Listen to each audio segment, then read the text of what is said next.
요즘 사람들은 다들 괜찮은 척에 능숙한 것 같아요.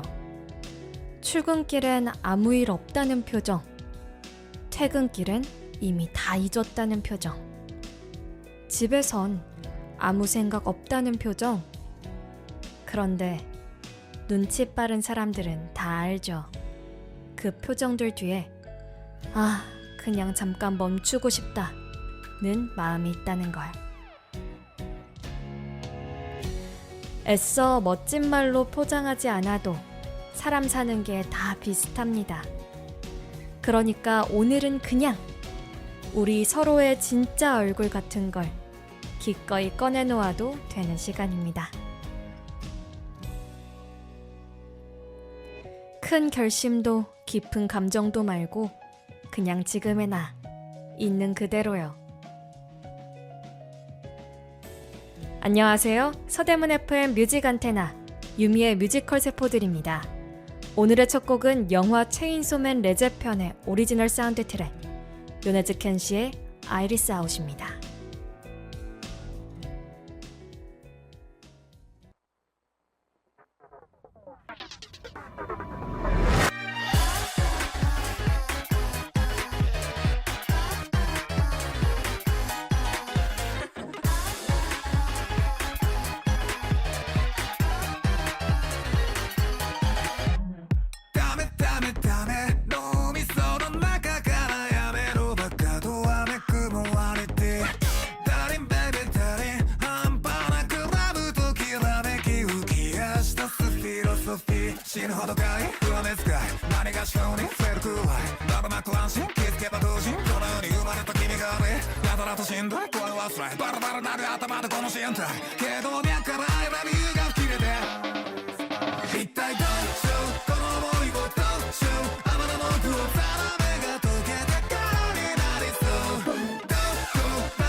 오늘의 첫 곡으로 체인소맨 레제 편의 오리지널 사운드 트랙 요네즈 켄시의 아이리스 아웃 들었습니다. 굉장히 신나는 곡으로 오늘 방송 시작을 해봤는데요. 여러분들 어떠신가요? 8시에 듣기에 괜찮나요? 이 8시가 밥을 먹고 저녁을 먹고 이제 막 청소를 하거나 잠깐 앉아서 쉬거나 그런 시간인 것 같거든요. 그때 아마 집안일 하시면서 틀어놓기에도 좀 괜찮지 않을까라는 생각이 들기도 하고, 이 시간에 퇴근하시는 분들이 계시다면 퇴근길에도 졸지 않고 가기에 괜찮지 않았나라고 합리화를 해보는 시간을 가져봤습니다. 벌써 연말이죠. 12월 벌써 다음 주면 크리스마스고요. 어쩜 이렇게 시간이 빠른지 모르겠습니다. 연말인데 다들 어떻게 지내고 계시는지 궁금해요. 약속도 많으시겠죠? 송년회도 하고, 이래저래 할 일들이 참 많은 시간인데, 여러분들의 이 2025년 마무리가 굉장히 행복하시기를 바라는 마음이 가득합니다. 저는 요즘 그런 생각을 많이 하고 있거든요. 제가 이제 내년이면 나이의 앞자리수가 바뀌는데 생각보다 그 나이의 앞자리수가 바뀐다는 것에 대한 부담감이 조금 있긴 한 것 같아요. 어쩔 수 없이 이제는 정말 나이값을 하고 살아야 되지 않나?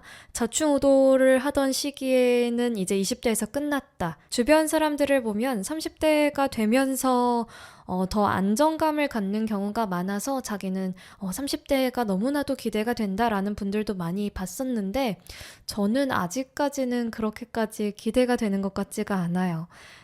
왜냐하면 제가 느끼기에 삶은 언제까지나 계속 불안정한 거구나 라는 생각이 들어서 나는 20대도 이렇게 혼란했는데 30대도 뭐 그다지 별 차이 없이 그렇게 흘러가겠구나 라는 생각이 많은 요즘이라 요즘 나이 먹는 게 조금 무섭긴 합니다. 여러분들은 어떠셨는지 또 이 시기를 어떻게 지나가셨는지 인생 선배님들이 굉장히 많으시니까요. 좀 알려주시면 좋을 것 같다라는 생각이 들기도 하네요. 그래도 다음 주 크리스마스가 있으니까 우리가 또 기깔나게 크리스마스를 보내봐야 되잖아요. 다음 주 방송도 제가 엄선해서 크리스마스에 어울리게 가져올 테니까요. 오늘 방송 즐겁게 즐겨주시고 다음 주 방송에서도 또 즐겁게 만났으면 좋겠습니다. 자, 오늘 정말 유미의 뮤지컬 세포들에서 약간 결이 벗어난 느낌이기도 한데 일본 애니메이션이죠. 체인소맨을 가지고 나왔습니다. 이 체인소맨 레제편이 영화로 상영이 됐었고요. 몇 달 전이죠. 굉장히 큰 인기를 끌었습니다. 의외로 이 체인소맨을 잘 모르는 사람들에게도 호평이 굉장히 많았고요. 저도 체인소맨을 하나도 몰랐는데 회사 일 때문에 체인소맨을 보게 됐다가 이 레제편에 푹 빠지게 되는 그런 뭐랄까요? 새로운 돌파구를 열었달까? 그런 상황이 됐습니다. 감독은 요시하라 타치야라는 감독님이 맡으셨고요. 원작 작화를 최대한 지키려고 노력하는 편이라고 인터뷰를 하시더라고요. 그래서 작화 붕괴가 덜했다는 평이 있습니다. 이 애니메이션, 일본 애니메이션 같은 경우에는 작화에 관련한 논란이 굉장히 많은데 그 이유가 애니메이션이 약간 뭐랄까요, 프로젝트성으로 만들어지는 거예요. 그래서 내가 이 애니메이션 만들어 볼래. 만화책을 애니메이션으로 만들래. 그러면 제작자가 붙고 그 안에서 뭐 작가가 붙고 애니메이터가 붙고 이렇게 팀으로 구성이 되다 보니까 그 팀이 변경이 될 때마다 작화가 바뀌는 그런 논란이 있습니다. 근데 이 감독님 같은 경우에는 그 원작 작화를 최대한 지키려고 노력하시는 분이었기 때문에 이번 체인소맨이 만화책과 굉장히 유사한 작화를 가졌다라는 평을 받았고요. 각본은 세코 히로시, 캐릭터 디자인과 총 작화 감독은 스기야마 카즈타마가 맡았습니다. 원작은 후지모토 타츠키고요. 주연에는 토야 키쿠노스케가 덴지 역을, 이자와 시오리가 포치타 역을, 크스노키 토모리가 마키마 역을, 시가타 쇼고가 하야카와 아키 역을, 파이르즈 아이가 파워 역을, 그리고 우치다 마아야가 천사의 악마 역을, 우에다 레이나가 레제 역을 맡았습니다. 오늘 첫 곡으로 주제가 요네즈 켄시의 아이리스 아웃 들었고요. 이 아이리스 아웃 너무 신나고 좋았죠. 이 아이리스 아웃이 나올 때 막 주인공들이 나와서 춤을 추는 그런 2D 형태의 작화가 이제 보여지는데 약간 만화책에서 느낌의 작화가 보여지는데 그 느낌도 굉장히 좋았던 것 같고요. 우리 잠깐 시놉시스를 보자면 데블 헌터로 일하는 소년 덴지가 조직의 배신으로 죽음에 내몰린 순간 전기톱 악마견 포치타와의 계약으로 하나로 합쳐져서 누구도 막을 수 없는 악마의 심장을 가진 체인소맨으로 다시 태어납니다. 공안 대마 특이 4과에 소속된 데빌헌터 소년 덴지, 동경하던 마키마와의 데이트로 들떠있던 중에 갑작스러운 비를 만나 피신의 비를 피하고 있을 때 우연히 레제라는 소녀와 마주쳤습니다. 근처 카페에서 일하고 있다는 그 소녀는 덴지에게 다정하게 미소 지었고요. 두 사람은 급속히 가까워졌습니다. 이 만남을 계기로 덴지의 일상은 변하기 시작하는데 어떻게 변할지 저와 함께 봐주시면 될 것 같고요. 한 가지 말씀드릴 게 있다면 오늘 방송은 이렇게 가사가 있는 곡보다는 음악곡들이 굉장히 많습니다. 그런데 굉장히 음악곡들의 퀄리티가 높고 좋아서 제가 가지고 나왔으니까요. 이 시간 조금 편안하게 힐링하실 수 있는 시간이었으면 좋겠습니다. 다음 곡은 우시오 켄시케의 The Secret 그리고 The City Mouse and the Country Mouse 듣겠습니다.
우시오 켄시케의 The Secret 그리고 The City Mouse and the Country Mouse 들었습니다.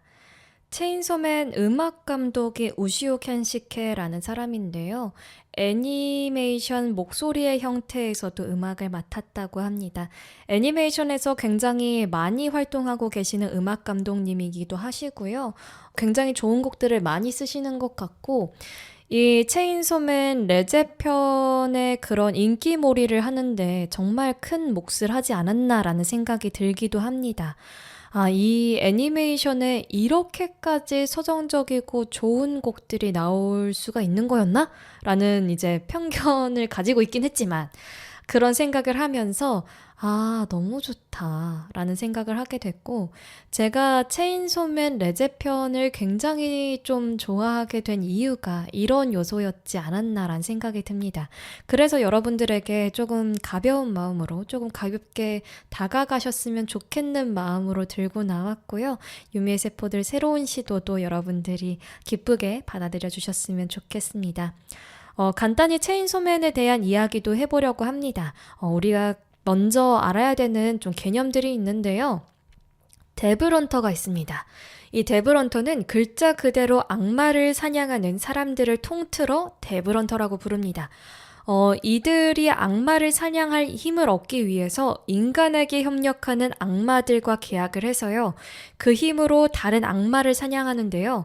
악마들은 더 강해지기 위해서 다른 악마를 잡아먹거나 죽이기 때문에 조건만 충족되면 인간에게도 협력합니다.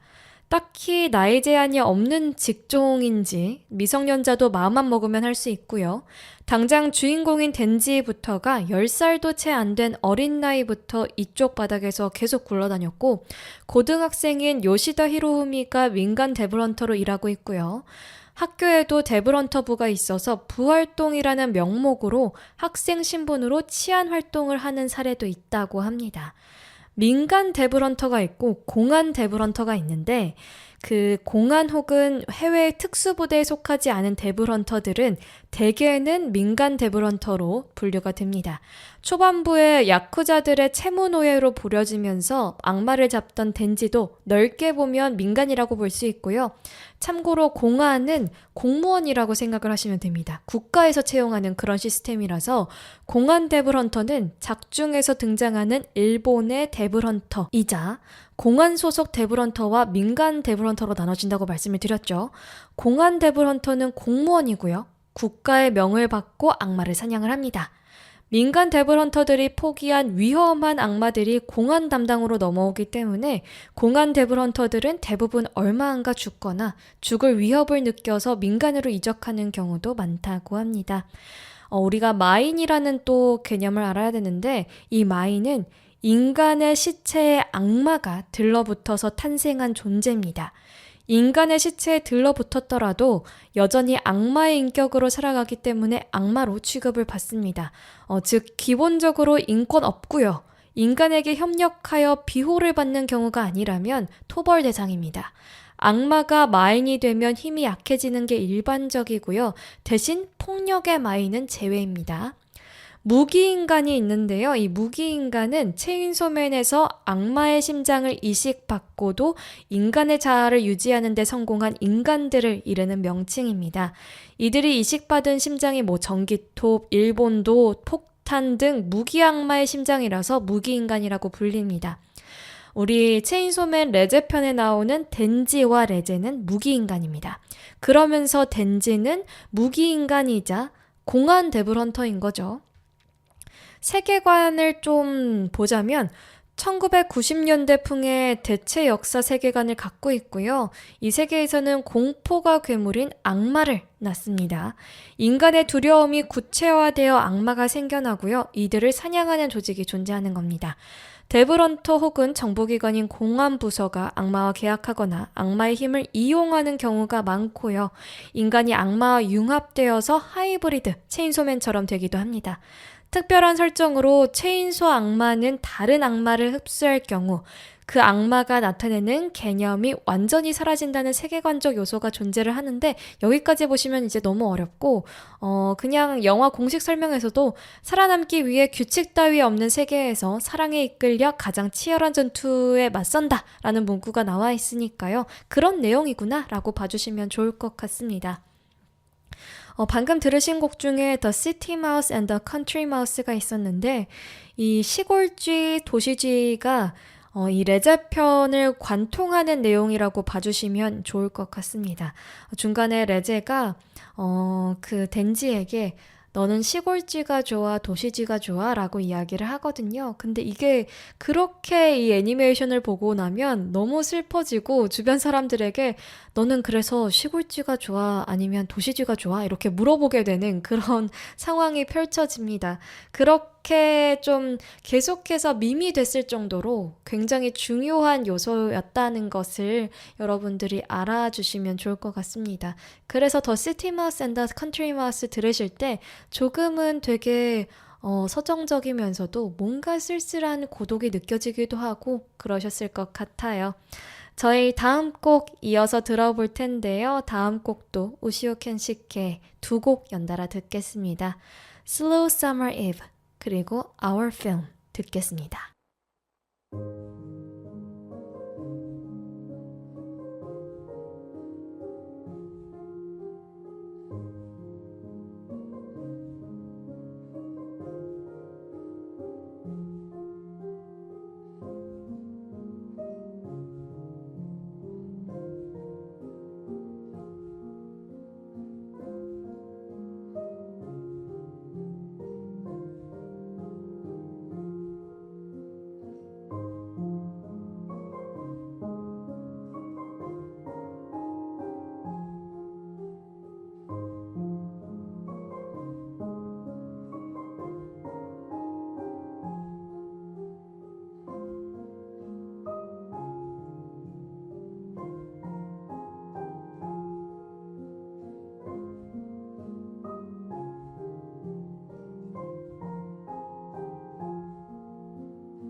네, 짧은 음악곡으로 Slow Summer Eve 그리고 Our Film까지 들었습니다.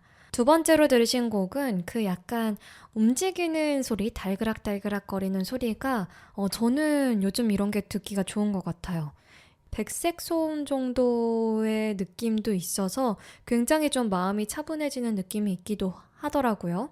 물론 체인소맨 레제편은 그렇게 막 차분한 마음으로 볼 수 있는 애니메이션은 아니긴 했지만 그치만 음악이 너무 좋아서 여러분들에게 꼭 소개시켜드리고 싶었습니다. 인물에 대한 간략한 설명도 해드리려고 합니다. 덴지가요, 빚을 잔뜩 남기고 자살한 아버지를 대신해서 계약한 악마 포치타의 힘으로 벌목과 데브런터 활동 등을 하면서 빚을 갚아가고 있습니다. 좀비의 악마에게 살해당하고 포치타가 심장이 되어 체인소맨으로 거듭난 이후로는 마키마에게 거두어져서 공안 데블헌터로서 일하기 시작을 합니다. 아니 그럼 마키만 뭐예요? 라고 하신다면 마키마가 주인공 덴지를 공안 소속 데블헌터로 끌어들인 인물인데요. 체인소맨 일부 스토리의 중심축을 담당하는 인물 중 하나입니다. 약간 장관 직속의 데블헌터고요. 다른 일반 데블헌터들보다 훨씬 높은 지위와 권한을 가지고 있습니다. 그래서 공안의 최고위층에게도 직보하고 지시를 받고요. 행정상의 재량권도 상당히 높은 편입니다. 당연히 도쿄의 타 지부의 데블헌터들도 지휘할 수 있고요.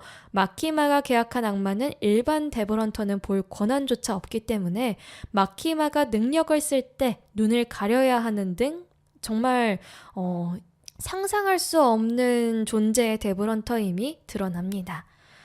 레제에 대해서 또 봐야 될 텐데 레제를 보기 전에 우리 포치타를 볼게요. 포치타가 뭐냐면 지나다니면서 좀 보셨을 수도 있는데 되게 귀엽게 생긴 주황색 강아지 같은 애가 그 이마에 전기톱을 달고 있는 애가 있거든요. 걔가 이제 포치타인데 덴지와 계약한 악마로요. 전기톱과 강아지를 합친 듯한 외형입니다.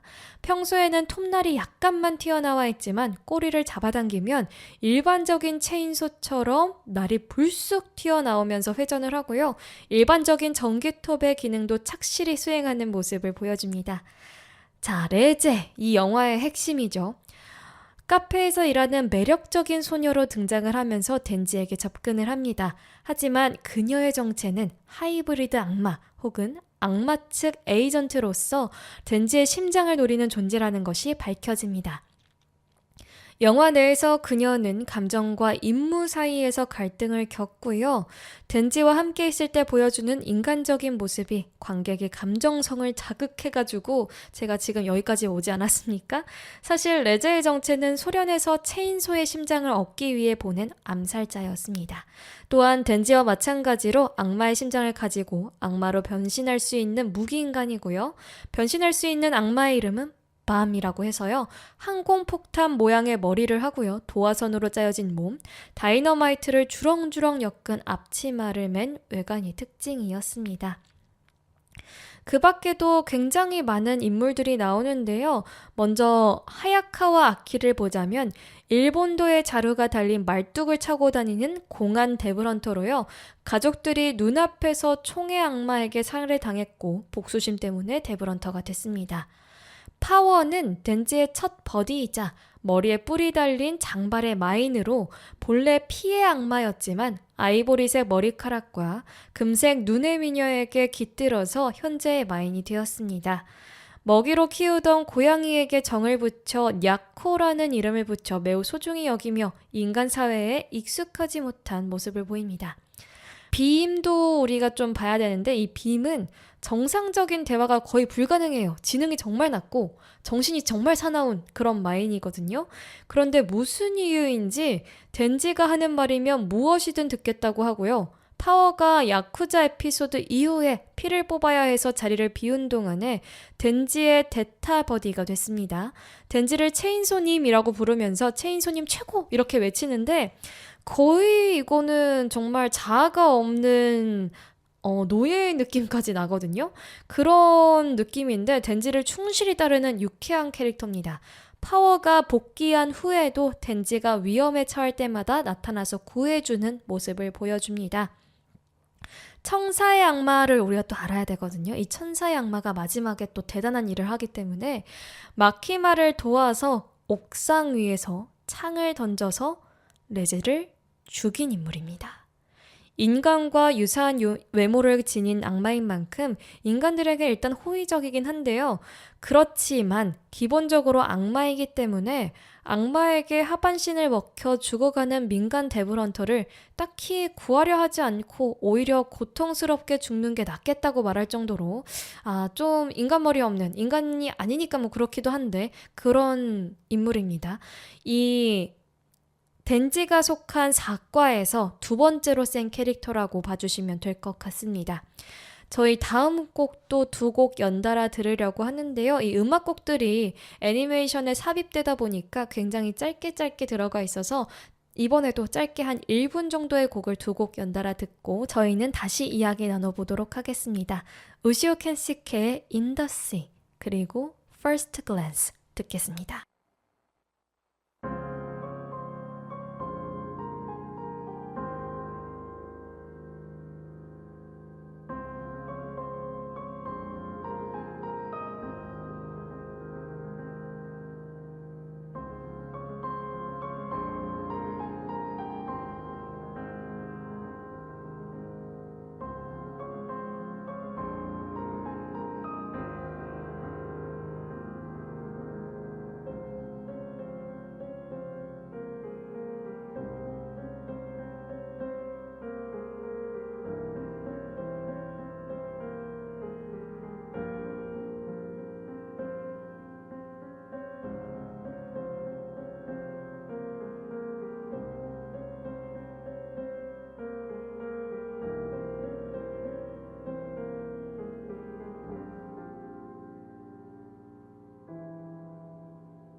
마이 FM 91.3.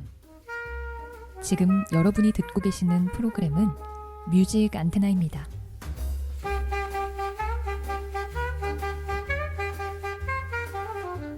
무뎌진 감성을 일깨우는 시간, 뮤직 안테나.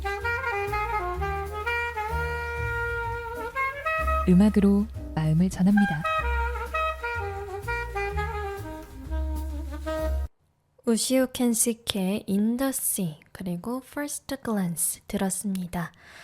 아, 정말 어떻게 이렇게까지 좋은 음악곡들이 애니메이션에 들어갈 수 있었을까 싶기도 하고, 아, 내가 이렇게 애니메이션에 정말 무지했구나. 그거를 정말 많이 느끼는 시간이었던 것 같아요. 아, 이 음악이 아니었다면 제가 이렇게까지 체인소맨에 빠질 수 있었을까 싶은 생각이 들기도 하고, 아, 내가 느낀 거를 우리 윤뮤세 식구들도 좀 느낄 수 있었으면 좋겠다라는 마음으로 늘 작품을 가지고 오거든요. 여러분들이 또 저와 같은 그런 감상을 느끼셨으면 하는 그런 마음이 가득합니다. 자, 이 일본 애니메이션에 대한 전반적인 이야기를 해보려고 해요. 이 애니메이션의 경제적 파급 효과가 요즘 엄청나거든요. 보시면 이 체인소맨도 굉장히 극장에서 많은 사람들이 봤고요.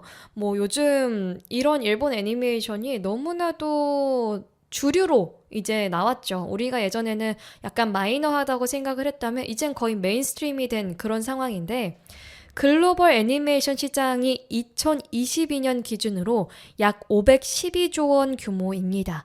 2030년에는 5,880억 달러, 한화로 약 780조 원까지 성장할 것으로 예측되고 있고요.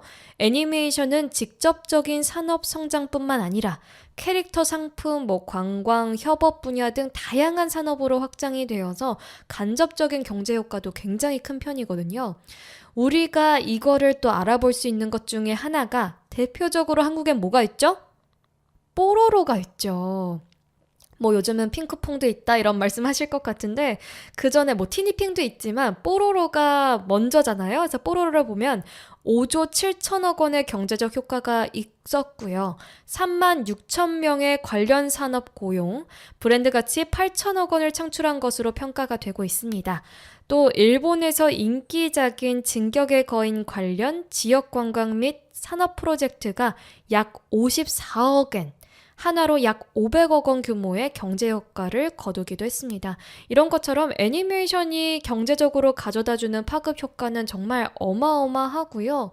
일본 애니메이션 산업의 영향력을 또 보자면 2021년 일본 콘텐츠 비즈니스 시장은 약 2조엔인데 한화로 약 20조 원 규모로 평가가 되고 있습니다. 애니메이션이 이익 및 고용 창출, 관광 효과를 기록을 하고 있고요. 일본 애니메이션 제작사 토에이 애니메이션은 매출의 40% 이상이 영상 판매에서 50% 이상이 2차 판권인데, 이 2차 판권이 머천다이징, 라이선스 등에서 발생을 한다고 합니다. 수익의 65%가 2차 판권에서 나오는데, 이게 그 고수익 구조의 대표적인 사례라고 보시면 될 것 같습니다. 지역 관광 활성화도 엄청나죠. 일본 쿠마모토현에 설치된 원피스 동상 10개 중에 주인공 동상 하나로만 1년간 5만 5천 명이 방문을 했다고 합니다. 26억 7천만 엔, 우리 돈으로 약 240억 원의 경제 효과를 창출을 했습니다. 이 잘 만든 애니메이션 하나가 얼마나 많은 일을 하는지 모르겠어요. 그런 것만큼 우리가 애니메이션을 이제는 마이너하다고 무시할 수 있는 게 아니다 라는 거를 다시 한번 말씀을 드리고요. 저희 다음 곡은 우시오 켄스케의 Fable 그리고 Jane Slept in the Church 듣겠습니다.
пойдем вместе в церковь.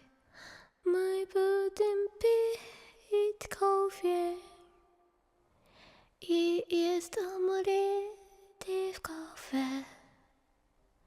После того, как мы прогуляемся в парке, мы пойдем в аквариум и увидим любимых детей, дельфинов и пингвинов. После обеда мы отдохнем.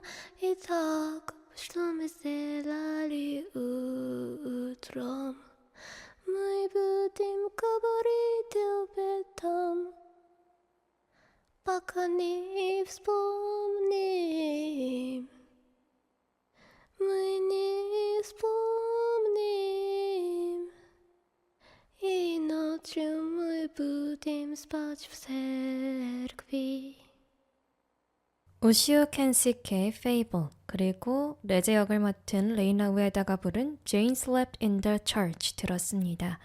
이 Jane Slept in the Church 같은 경우에는 레제가 본인을 괴롭히는, 본인의 일에 방해가 되는 그 악마를 죽이는 그런 모습에서 목을 조르면서 부르는 그런 곡이었는데 러시아 말로 부르는 곡이었습니다. 이 곡을 보면 또 레제의 운명을 또 암시하는 그런 느낌이 있어서 많은 해석본들이 나와 있거든요. 궁금하신 분들은 또 유튜브나 다른 곳에서 찾아보시는 것도 추천을 드립니다.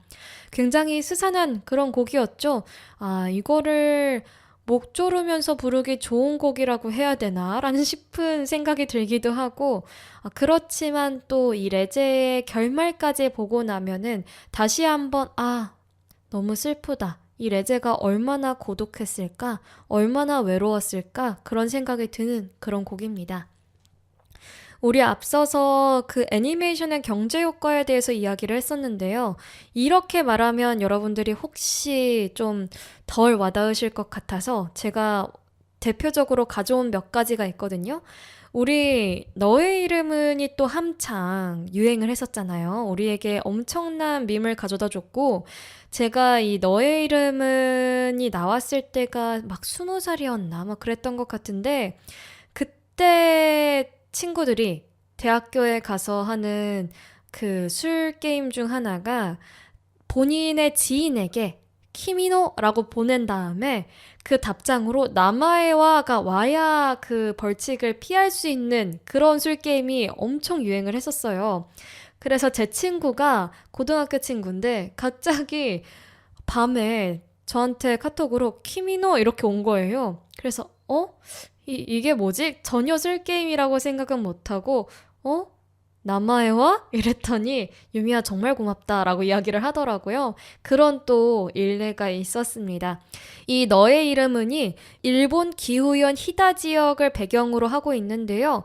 인구 2만 5천 명의 시골 마을에 연평균 100만 명의 방문객이 찾아오는 인기 관광지로 변모를 했습니다.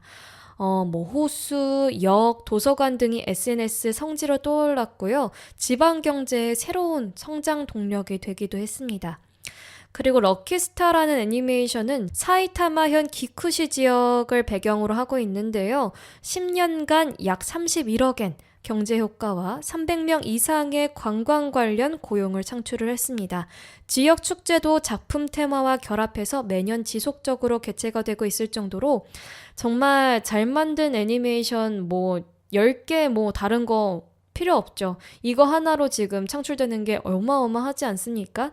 귀멸의 칼날 같은 경우에는요, 2021년 기준으로 일본 전국에 귀멸의 칼날 관련 성지가 35개가 생겼고, 주요 배경지인 오이타현 베푸시 하치만 카마도 신사는 방문객이 하루에 20명에서 1000명으로 50배 증가를 했습니다. 작품 연관 경제권은 1조엔 이상으로 추정이 되고 있습니다. 우리 이렇게 요즘 애니메이션은 말고 그러면 옛날 건 어떤데요? 라고 하신다면 짱구는 못 말려가 사이타마현을 배경으로 하고 있거든요. 이 팬들의 성지순례를 통해서 지역 관광 활성화와 굿즈 판매, 연관 사업 확장 효과를 얻으면서 관광 자원화에 이제 성공을 했습니다. 토토로 같은 경우에도 관련 성지의 경제 효과는 약 480억엔, 한화로 약 4,400억 규모로 추정이 됩니다. 이 성지순례가 정말 어마어마한 게 단기적인 관광 붐이 아니에요. 잠깐 뭐 좋았다가 꺼지는 그런 게 아니라 지역사회와 지속적인 협업을 통해서 장기화와 연례축제 등 관광 환경 개선까지 맞물려서 발전하는 경향이 크기 때문에 이게 애니메이션 하나가 잘 되면 정말 톱니바퀴처럼 막 맞물려서 막 굴러가는 그런 구조가 됩니다. 일본 내에 88개 이상의 공식 애니메이션 성지가 선정되어서 순례 코스로 개발이 되기도 했고요.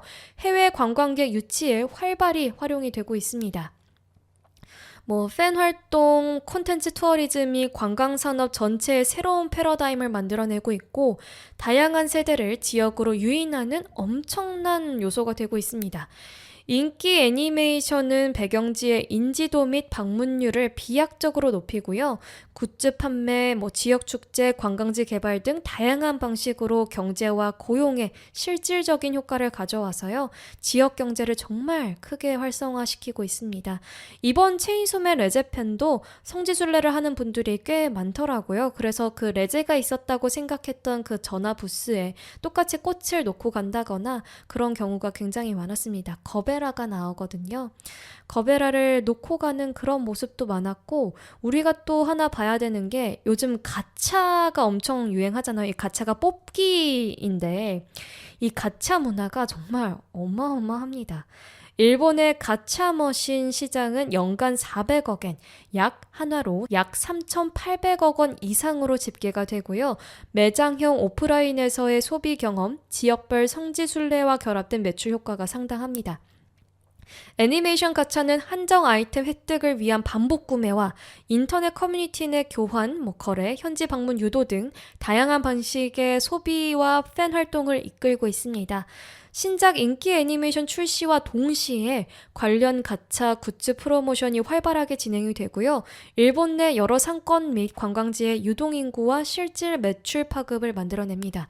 실제로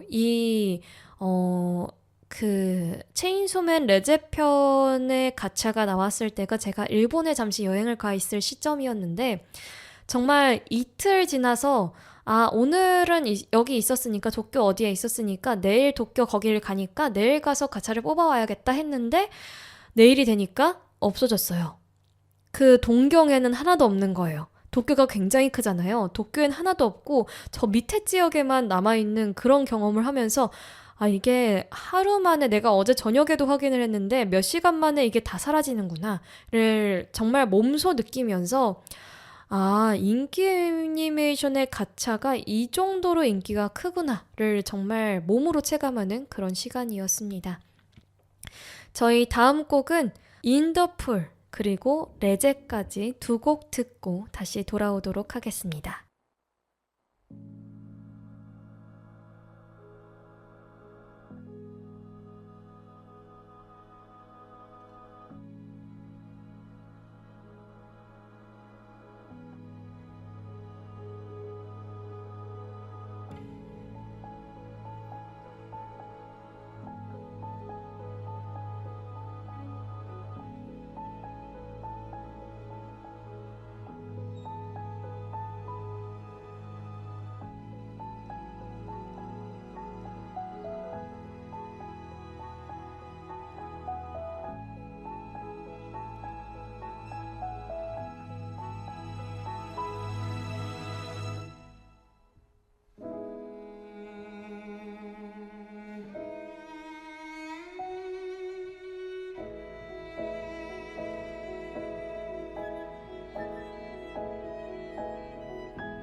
우시오 켄시케의 인더풀 그리고 레제까지 이어서 들었습니다. 이 인더풀이 가장 아름다운 장면 중에 하나로도 손꼽히기도 하는데요. 레제와 덴지가 옷을 다 벗고 학교 수영장에서 수영을 하는 그런 모습을 보여줍니다. 레제가 굉장히 아름답게 그려지는 모습이고 여기서 뭐 레제의 마음이 덴지를 향해서 어땠는지는 모르겠지만 이들이 참 청춘 남녀의 사랑이다 라는 거를 우리가 다시 한번 느낄 수 있는 그런 장면이었습니다. 주제가가 요네즈 켄스의 아이리스 아웃이었죠. 아이리스 아웃이 사진기 렌즈의 조리개가 닫히는 장면에서 유래된 표현이거든요. 그래서 빛이 사라지는 마지막 순간의 아름다움을 상징한다고 합니다. 사라지는 여름, 마지막 빛을 품은 사랑이라는 테마로 레제의 운명을 상징적으로 표현한 아이리스 아웃이었고요. 우리 벌써 마지막 곡을 앞두고 있는데요. 이 마지막 곡은 요네즈 켄시와 우타다 히카루가 부른 제인도우라는 노래입니다. 좌우 음향에 집중해서 좀 들어주시면 좋을 것 같고 두 보컬이 대화하는 느낌이 마치 덴지와 레제가 대화하는 듯한 연출이라서 그런 부분에 있어서 우리가 또 이 덴지와 레제의 사랑에 좀 더 마음을 쏟게 되지 않았나라는 생각이 듭니다. 일기 애니메이션에서도 요네즈 켄시의 킥백이 큰 인기를 끌었는데요. 요네즈 켄시가 이 제인도 같은 경우에는 우타다 히카루에게 작업을 직접 요청을 했고 둘이 나이 차이가 한 6살 정도 나는 걸로 알고 있는데 요네즈 켄시가 학창시절에 이제 우상으로 생각했던 우타다 히카루와 함께 합을 맞춘 것이 좀 포인트입니다. 둘의 목소리가 실제로 너무 잘 어울리더라고요. 아마 오늘 이 곡을 처음 들으신 분들이 계시다면 이번 주 굉장히 오랜 시간 이 곡에 머물러 계시지 않을까라는 생각이 듭니다. 오늘 오프닝에서 우리가 감추고 살아가는 것에 대해서 이야기를 했습니다. 참 많은 것들을 감추고 살아가게 되는 것 같아요. 그게 한 해 한 해 지날수록 더 나를 위해서 남을 위해서 감추게 되는 것도 많은 것 같은데요. 그래서 여러분 오늘 밤은 감추지 않아도 되는 그런 솔직한 밤 보내세요.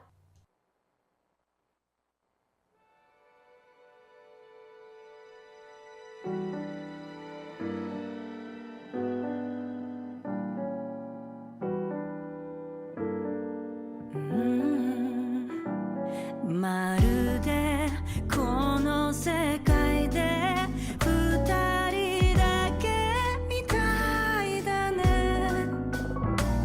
なんて少しだけ夢を見てしまっただけ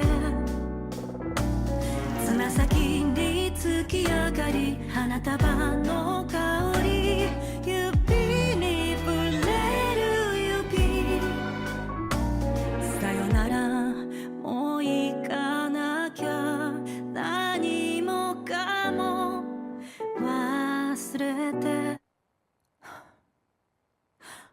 ガラスの上を裸足のまま歩く痛むことに血が流れて落ちていくお願いその若い足跡をたどって会いに来て